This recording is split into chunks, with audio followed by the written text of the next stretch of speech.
Good morning, College Park families. It is so good to be back together on this third Sunday of Easter. So sometimes we think of Easter as just one Sunday, that Sunday that we get to hunt for Easter eggs and that we talk about that Christ is risen. But really, Easter is a season. And today is the third Sunday of that season. Jesus has been resurrected and his disciples have been reunited with Jesus, and they've spent some time together. And now Jesus is going to leave them again for the last time. And so in this text in Matthew, it is the last thing that Jesus is going to say to them. And do you know what he says? He says to them, "Go into the world and tell them about my love, so that they might know who I am and know that I am always with you as you do it."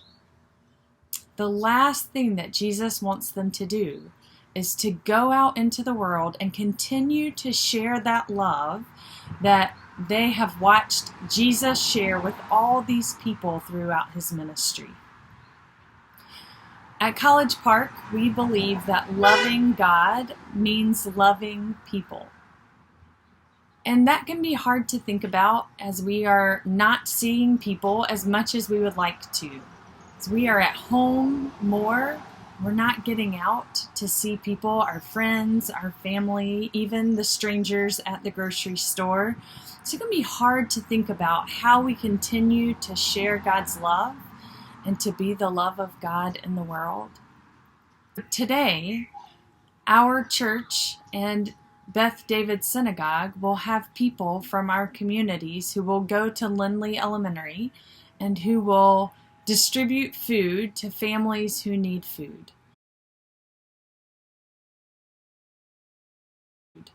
And that is one of the ways that we are continuing to share God's love in the world. But there are other ways that you can continue to do that, even at your home. You could host a neighborhood food drive. You could put a box out in your driveway and ask people to bring canned food.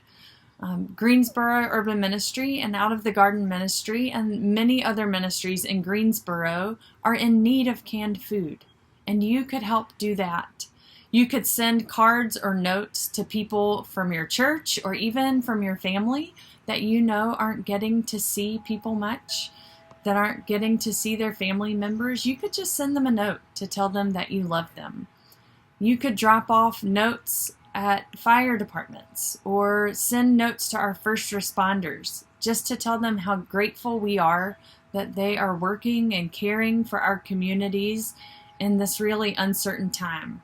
The truth is, anything that you do to care for and love another person, to make them smile, is a practice in sharing God's love with the world.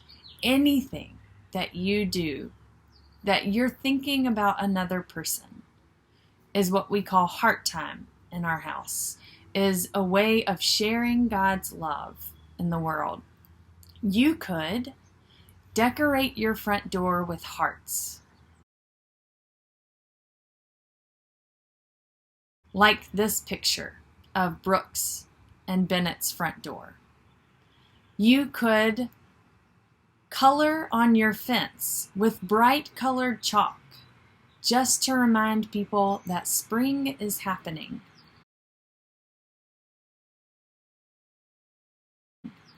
Like this picture of Jalen.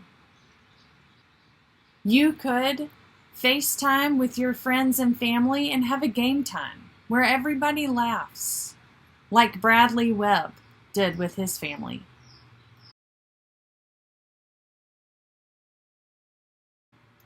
You could order food from a local restaurant to support our businesses and then have a picnic outside at UNCG with your family, and then you could FaceTime other people in, like Atticus and his mom.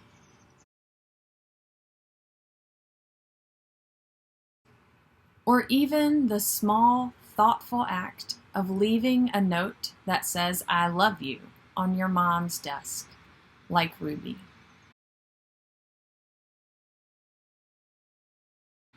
There are so many ways that you can continue to be the love and the light of God in this world, in your home, in our neighborhoods, and in our community.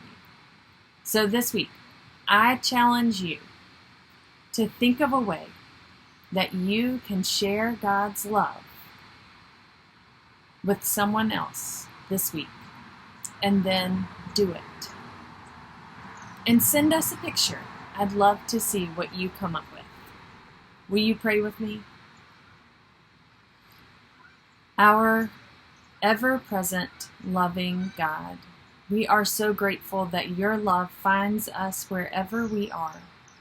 Help us to remember that even the smallest things that we do for another person can mean the world and can brighten someone's day, and is always a way of sharing your love in this world. Amen. Happy Easter season to you.